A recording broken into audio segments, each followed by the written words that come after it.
तो जैसे हमने कंसंट्रेशन टर्म्स में डिस्कस कर लिया स्ट्रेंथ और परसेंटेज के बारे में, तो वैसे कुछ और भी टर्म्स हैं जो हमने क्या किया हुआ है +1 में डिस्कस की हुई है। तो उनमें से सबसे पहले जैसे हम बात करते हैं मोलैरिटी की। मोलैरिटी क्या चीज़ है? तो नंबर 3 मोलैरिटी, इसको हम डिनोट करते हैं कैपिटल M से। तो मोलैरिटी क्या है हमारे पास? It is the number of moles of the solute present in per litre of solution. तो मोलैरिटी क्या है हमारे पास कि कितने नंबर ऑफ मोल्स हमारे पास जो सॉल्यूट के हैं वो प्रेजेंट हैं 1 लीटर सॉल्यूशन के अंदर, उसे हम क्या बोलते हैं? मोलैरिटी। तो डिनोट किससे करते हैं हम इसको? कैपिटल M से। तो क्या हुआ ये हमारे पास? नंबर ऑफ मोल्स किसके? Of solute. और हमारे क्या किस में लेना हमने? पर लीटर ऑफ सॉल्यूशन। तो क्या हो जाएगा? पर लीटर ऑफ सॉल्यूशन। तो अगर हम इसके यूनिट बनाएं तो यूनिट हमारे पास क्या बनेंगे? तो यूनिट्स हमारे पास बनेंगे मोल्स पर लीटर्स। क्या बनेंगे? Moles per litre. तो कैसे निकालते हैं? क्योंकि डेफिनेशन भी आ जाती है कई बार और कई बार इसका क्या आ जाता है? न्यूमेरिकल। तो हमें पता होना चाहिए कि हम नंबर ऑफ मोल्स कैसे बनाएंगे और वॉल्यूम जो है उसको पर लीटर में कैसे लेंगे या कैसे सोल्व करेंगे। तो मोल्स बनाने का तरीका हमने +1 में डिस्कस किया हुआ है। जो हमारे पास मोल्स होते हैं किसकी इक्वल होता है? Given mass by molar mass. Given mass by molar mass. जैसे हमारे पास मान लो हमने क्या बनाना है? NaOH का बनाना है मोल। तो हमें पता है NaOH का फॉर्मूला ये है, Na का मास होता है 23, ऑक्सीजन का होता है 16 और हाइड्रोजन का होता है हमारे पास 1। तो टोटल करेंगे तो कितना बनेगा हमारे पास? 40। अब हमने इसके नंबर ऑफ मोल्स बनाने हो तो कैसे बनाएंगे? सपोज करो हमें दिया हुआ है 4 ग्राम ऑफ NaOH। क्या दिया हुआ है? 4 ग्राम ऑफ NaOH दिया हुआ है। तो इसके नंबर ऑफ मोल्स बनाने हैं तो कैसे बनेंगे? गिवन मास कितना हमारे पास? 4 ग्राम। मोलर मास कितना हमारे पास? 40। तो कितना आ जाएगा हमारे पास? 0.1 आ जाएगा। तो इस तरह से हम क्या बना सकते हैं? Number of moles.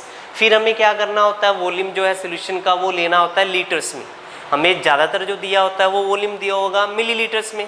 तो हमें पता है अगर हमने मिलीलीटर्स को लीटर्स में बदलना है तो क्या करना पड़ेगा? हमें उस टर्म को 1000 से क्या करना पड़ेगा? डिवाइड करना पड़ेगा। सपोज हमें दिया है ये 250 ml, तो हमने इसकी मोलैरिटी निकालनी है तो इसको पहले क्या करना पड़ेगा? लीटर में चेंज करना पड़ेगा। तो लीटर में चेंज करने के लिए हमें इसको किससे डिवाइड करना पड़ेगा? 1000 से। तो कितना आ जाएगा ये हमारे पास? इतना। तो कितना लीटर बन गया वो हमारे पास? 0.250 लीटर्स। तो इसी तरह से फिर हम मोलैरिटी निकालना चाहते हैं तो नंबर ऑफ मोल्स कितने बने? 0.1 और वॉल्यूम कितना बना हमारे पास? 0.250 लीटर। इन दोनों को डिवाइड कर दीजिए तो हमारे पास क्या बन जाएगी? इसकी मोलैरिटी आ जाएगी। या हम सीधा एक और तरीके से सीधा निकाल सकते हैं मोलैरिटी M किसकी इक्वल होगा?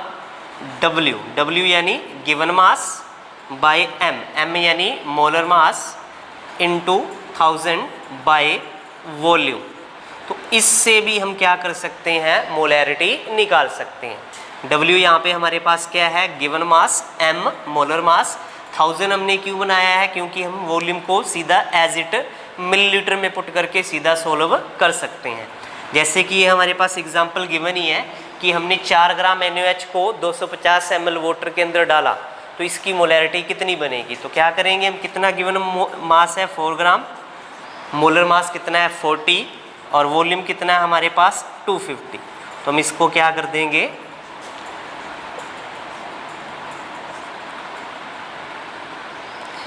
तो ये हमारे पास कितना आ जाएगा? 0.4 और यूनिट हमें पता है क्या है? Moles per litre. तो ये इसकी क्या आ जाएगी?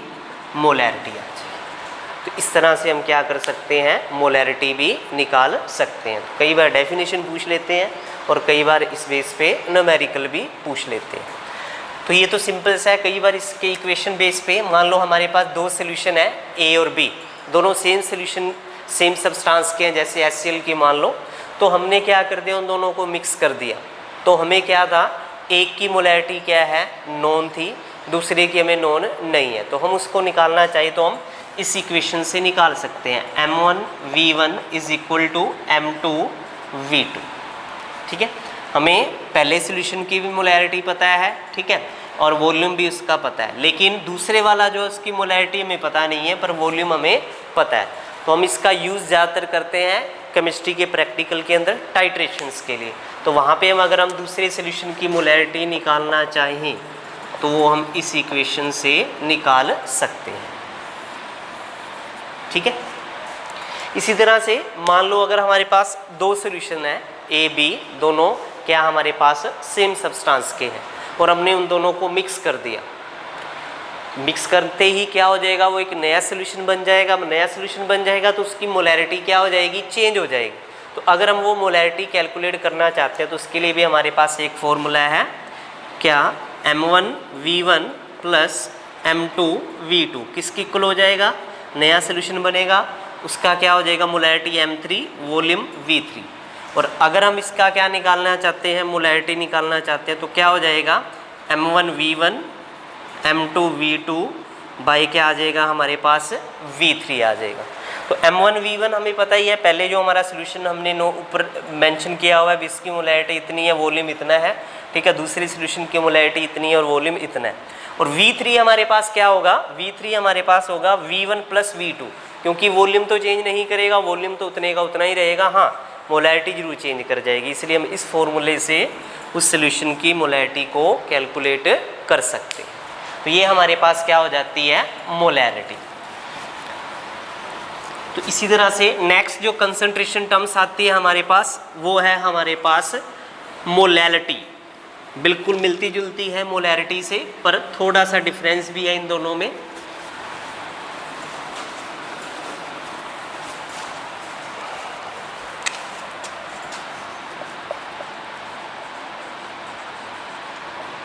मोलैलिटी इसको डिनोट करते हैं स्मॉल m से। तो मोलैलिटी क्या हुआ हमारे पास, it is the number of moles of salute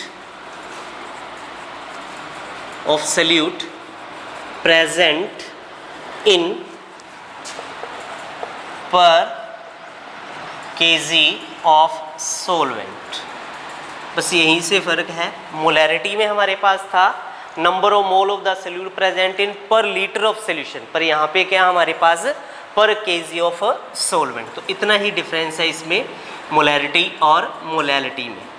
किसकी इक्वल होगा हमारे पास, number of moles by mass in KG.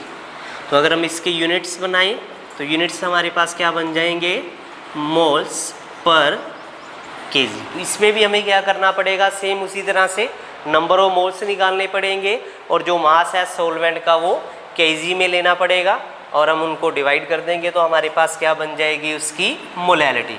ये हम एक सीधा फॉर्मूले से याद कर सकते हैं, W यानी गिवन मास कितना है, M मोलर मास इनटू 1000 और बाई में क्या आ जाएगा हमारे पास, मास ऑफ दी सोलवेंट।